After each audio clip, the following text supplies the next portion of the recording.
And here we go. The ball is up in the air and it is Benil possession. Quick cliff notes dito. First 6 minutes of the game, Mapua started getting a handle on the game. And somebody who wants to forget that game 1 performance is Tony Inot. Why not? Bakit nga naman hindi? Unang ball, 3 points agad for Tony. Tony Inot 1 for 5 from beyond the arc in game number 1. Played 28 minutes but only managed 7 points for the Blazers. He averages 10.4 points per outing. He definitely has to come up bigger this time around, and this is a good sign. Yep, running that floppy screen action, single double on one side. Question is, can they bring the Heat, force a Game 3 and keep their dream alive? Or what do you think, Anton and Coach Hammer? They have been here before, 2 seasons ago against Netran. Will Gozum and company stepped up big time to force a deciding game number 3 against the eventual champion, Netran Knights. As we see this champ moment of the game, brought to you by Milo. Get winning energy every day with Milo. And there he is, the MVP, Alan Liwag. And there is fire in the eyes today of Tony Inot. Oh yeah. Here in the first period, a 7-0 start. And that is why Cyrus Cuenco has been called from the bench very early in this contest. Christopher Hobilia, the Rookie of the Year, gets Mapua on the board. That's what they need to do. Finish underneath the basket and just elevate and use that athleticism and speed dahil nasa kanila ngayon yung crowd advantage habang titignan natin dito. And if the crowd gets involved, malaking bagay yan for Mapua. Yeah, that's the first turnover of the game for Benil, and that's what fuels these Cardinals. Hobilia, binigay dito kay Escamis. He's taken 2 tough shots already, and Justin Sanchez, his defense is on point. Yep, second time that he gets a tap to a turnover and getting baskets in transition itong Benil. The graduating team captain, Mark Sanko, gets on the board for the Blazers. Only 2 graduating players on their squad, Sanko and Paul Turco. Cuenco breaks free. No foul called. Hobilia picks up the loose ball. Baseline jumper. Cuenco with a putback. And one thing that Cy Cuenco brings, crash boards. Point of attack player, pag wala sa kanya yung bola, mahilig crash boards. Sanko gets it down low to Sanchez. Oh, they like this matchup. Sanchez gives it to Liwag. Liwag, power move. Masyadong manipis yung depensa sa loob. Pagka si Allen Liwag, he gets it. Those paint touches, ang laking bagay yun for Allen. Especially early in the game. Escamis being defended by Justin Sanchez. Sanchez 6'5". Cuenco for 3. Cyrus Cuenco knocks it down. And that's what they needed. Another offensive option. And Cy Cuenco has been lights out the whole season. Focal point on offense. Silang dalawa ni Clint Escamis have been very solid. And now trying to go for that kill dito sa game number 2. Cuenco averaging 11.5 points per contest for the Cardinals. This is Jomel Ancheta. And I would quadruple down, Anton, with what I said in opening day. This squad will go as far as Jomel Ancheta and Ian Torres. Parehas na mga focal points sa kanilang offensa, point of attack, and both offensively and defensively. Talking about focal points, Clint Escamis answers on the other end. Bacale to Cuenco. Cuenco against Sanchez. 5 on the shot clock. They get it to JC Recto. Recto with a fadeaway. JC Recto. Good read by Cuenco. Jump switch ng maaga si Mark Sanko. Just rolling to that short corner si Cuenco. And he loves that shot. Yung one dribble pull-up. And Recto denies Liwag at the rim. Great defense. So tingnan natin dito. Tatakbo ng transition ng Mapua. A third defender now taking his turn at guarding Clint Escamis is Josh Cahokom. Escamis, wild shot. Escamis grabs his own miss. Recto faking a 3, drives. Bacale, fade away from the elbow. And that's a rebound by Liwag. An interception by Bacale. Bacale all the way. Excellent pass by Mark Sanko. Masyadong malambot yung pasa. Another speedy guard. Big time recruit. Escamis stops, pops, and connects. Clint Escamis. He makes it look easy. And you gotta love the way that he is competing. Yeah, there has been a few no calls doon sa mga atake niya, pero diin lang ng diin. And this team really revolves around him. And the more that he engages the defense, the better it is for his teammates. Meanwhile, a three by Justin Sanchez. What a start for Enot and Sanchez on both ends of the court. Yup, bumawi si yung dalawa. Pero titignan natin, mahaba itong laro. Nobody wins in the first quarter.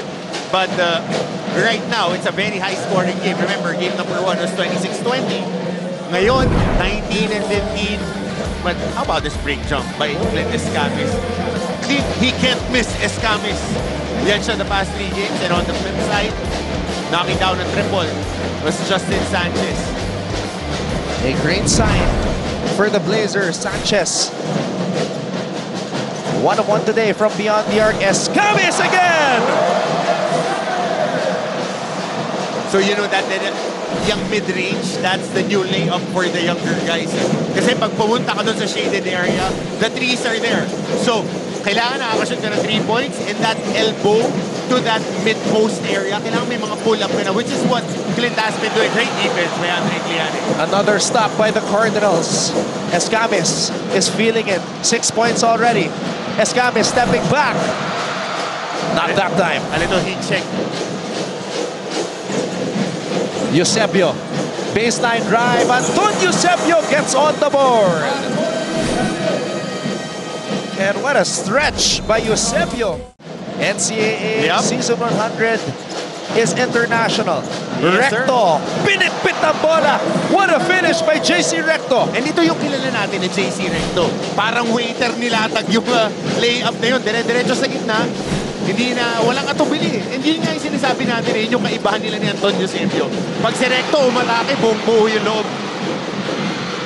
Bacale gets it to JC. JC on the move. JC Recto fouled by Eusebio. And Capre, si Boogie, kita mo pag umaatake yung Eusebio, kailangan niyang umiwas sa bangga. Itong si Recto, pag umatake, talagang dinidiin. No? Kita mo yung contact. Kung magmimintes, kung hindi, tatawag yung referee ng foul. Ancheta transferring Benilde for this purpose, to try to win a championship. And he's free for 3. In and out. Liwag, another rebound and a putback. And that's what makes Allen Liwag go crashing the board instead. Offensive rebound and finishing in contact. Gives it to Escamis. Playing for the final shot, possibly, here in the first period. Escamis. Tony Enot, nakaharang sa kanya. Escamis changes his mind. Mangubat for 3! And the Cardinals take the lead! At the buzzer, Lawrence Mangubat. Clint Escamis, defended by Enot, gives it up to the rookie point guard. And Lawrence Mangubat, in his first final series, gives Mapua the lead at the end of 1. It's a piece, and Benilde started his game, Coach Hammer, with a 7-0 start. And here comes Escamis. And again, passing lanes being played well by Clint Escamis. Benilde struggled from the three-point line in game number 1. 5 out of 21. Today, they have made 3 3-pointers already, though. Hubilia cuts to the basket. Ganda ng pasa ni Lawrence Mangubat. Off that thumbs down play, Iverson screen, ball screen action. Binigay dito kay Cometa. Cometa to Enot. Thought about the 3. Enot drives. Enot. Wow! What a reverse by Tony Enot. Reminding his players of what happened last year against San Beda. They don't want a repeat of that. Concepcion, what a stop. Rising up to deny, Roger Ondoa. Grabe, nakaupo na, naka-rebound pa. Escamis gives it to Iliane. Torres is denying Mangubat. Escamis with a burst of speed. Clint Escamis count the basket plus the foul. Tuloy-tuloy dito ang pagdating ng mga atake ng Mapua. And Benilde looking like they're shell-shocked right now. And this amazing play from Clint Escamis is definitely our McDonald's play of the game, brought to you by the new and better McCafe Iced Coffee Boulder Brew Creamier Blend. McDonald's, love ko to. Now it's Sanko defending Clint, the fourth defender. Escamis for three. No, Ondoa with the board. Torres using his speed. Torres to Ondoa.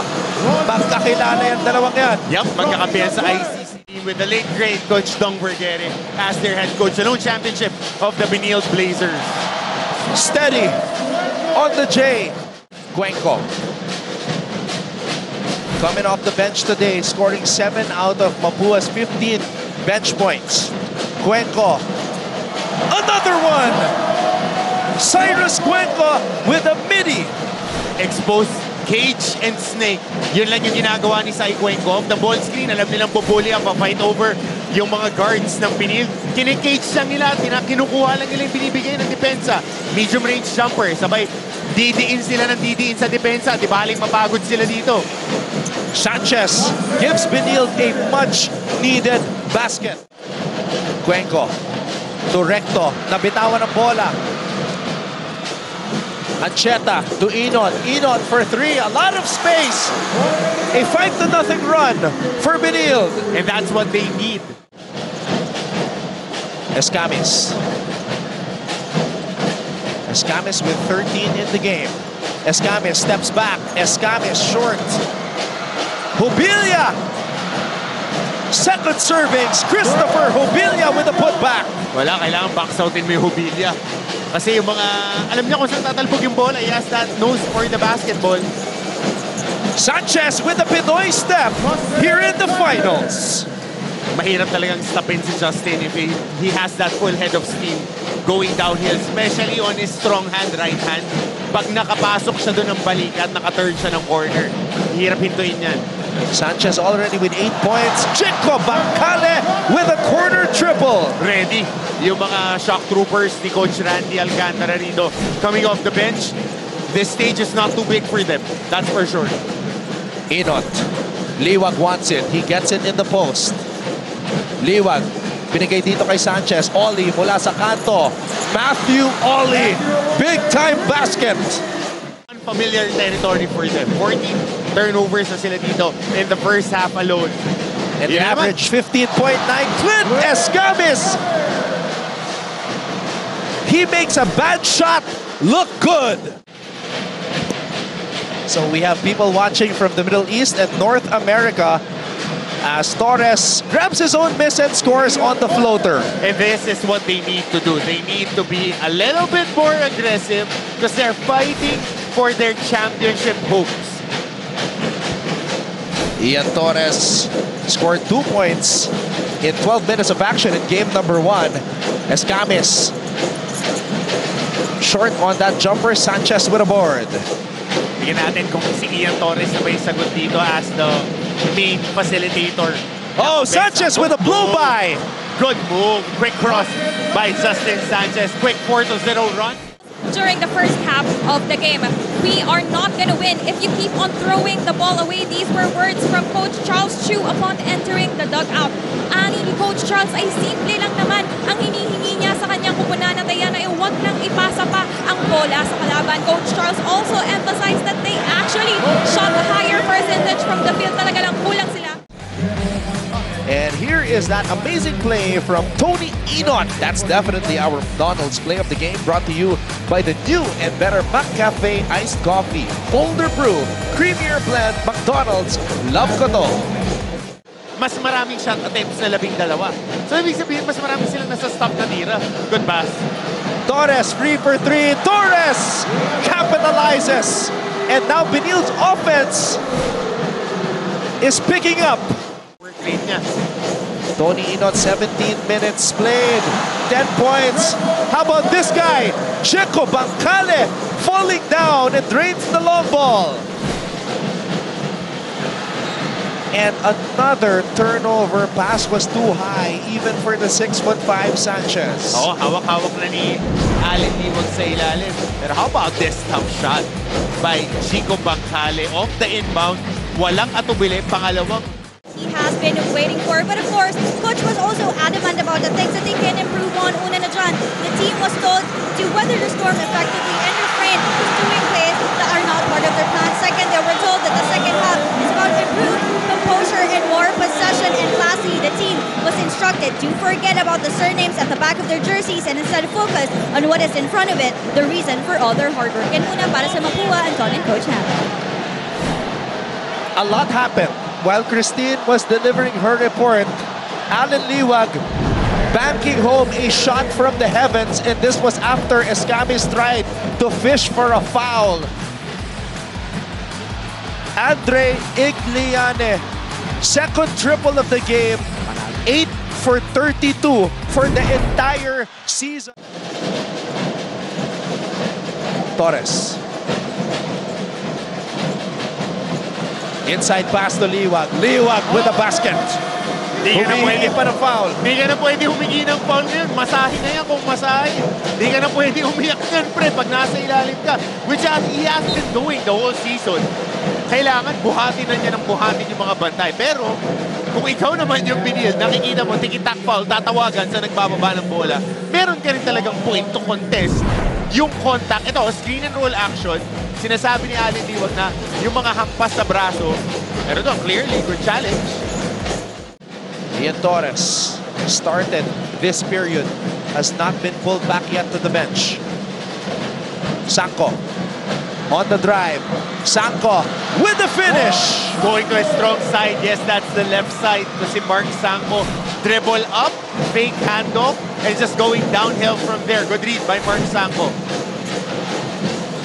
Mapua lead is down to 2. It was as high as 10. Good backdoor by Sai Cuenco, putting the head on a spin cycle. Talking about the defender Justin Sanchez. Basic pass and cut. Hindi nakatingin yung banday. Good delivery. Sanchez, spin move. Sanchez, short. Concepcion with the rebound. That was a forced shot by Justin Sanchez.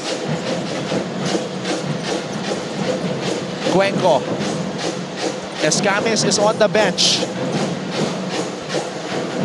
Cuenco's opportunity to shine. Cuenco steps back. Cyrus Cuenco drills the step back. Bad shot sa kabila. Ollie, 3 for 3. Short. Ollie, bumitin sa ere. Good move on the double clutch si Matthew Ollie, but more concerning is Clint Escamis getting his legs rubbed on that sideline ng Mapua. It's a big deal, dahil if he is elevating those feet, baka early signs of cramp sa kabila rin. Tony Inot, ganun din yung ginagawa. Talagang bakbakan tayo dito. Recto. Mangubat for 3. Lawrence Mangubat with a big-time basket. And Ito Mapua, sa 2. Bumaba sa 2. yep, Mapua is trying to preserve Clint Escamis and keep him on the bench for as long as they can for one final push. Mangubat for 3. Lawrence Mangubat! Oh my goodness! And Mapua,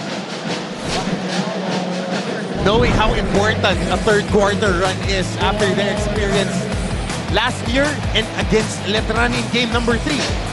Remember, yun na nangyari doon. Third quarter run. Lawrence Mangubat, the star point guard from Mapua High School, making an impact here in his first finals as a collegiate player. 80% from 3 ang Mapua, 4 out of 5 here in the third quarter alone. Ancheta nearly falling down. Sanchez misses at the rim. Another sorry miss. 63-54.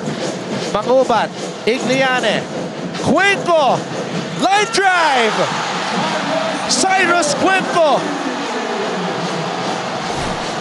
Biggest lead of the game now.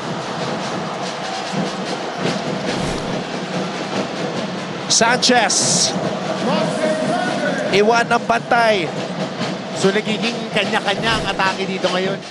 Quest to push a game 3 and to mimic that same victory in season 98 in this final quarter. Coach Charles Chu wants his guys to remain composed, assuring them that they are doing good. Still, he challenges the Blazers to put more effort on pressuring the ball. Dagdag pa niya, pag napagod raw itong Cardinals in the fourth quarter, this is their chance to make their runs. Anton and Coach Hammers, they've done it once. Muli kaya nilang matagumpay, napahabain pa ang kanilang chance ang maiuwi ang kampyonato.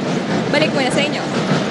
Thank you very much, Lysel. Tony Inot scores as Benil tries to make a run at it here, cutting that lead to 10.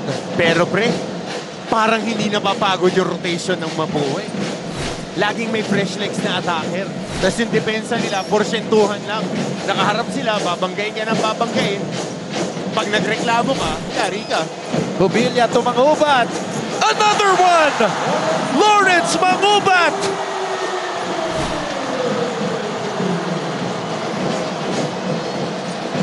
A 13-point lead for the Cardinals.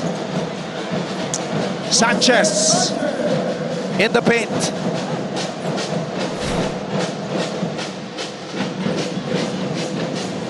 Cyrus Cuenco gets it to Jubilia, who gets it to Igliane. Clint Escamis ready to return to the game. He is at the scorer's table.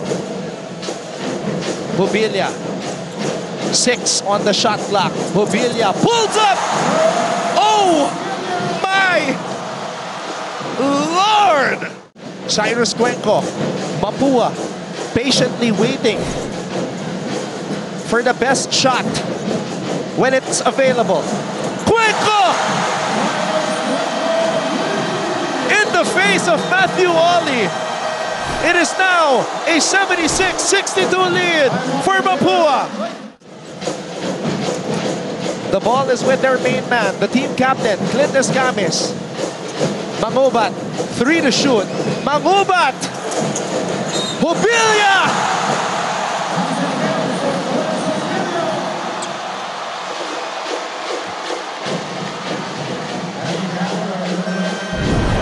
What an unreal moment. Lawrence Mangubat puts up a wild 3. But Chris Jubilia was there, and this instant replay is brought to you by EO Executive Optical. Love your eyes. And there were lazy eyes looking at Chris Jubilia. No check on the box out, and you know that Chris Jubilia. Cuenco, 19 points in the game to lead all scorers. Inot with a finger roll. Now you need to play defense. You need to stop. You need to get stops. Talking about Benil. But Mapua showing maturity, not rushing, just taking its time, lulling the defense of Benil to sleep. Dahil sizable lead to. This is 13 points. You don't need to rush. You just need to put pressure. Daganan mo lang ng daganan. Escamis for 3. Clint Escamis. It's time. It's his time. Goosebumps. He is hoping, praying that they can finally bring the championship home. The face that runs the place. Last season's rookie MVP. The stuff that does not show up in the stat sheet. Inot with a finish. Cyrus Cuenco to Igliane, and Andre Igliane scores! Pinupulikan na rin dito si Andre Igliane. Nararamdaman mo yung pagod at yung trabaho niya kasi halos walang palitan.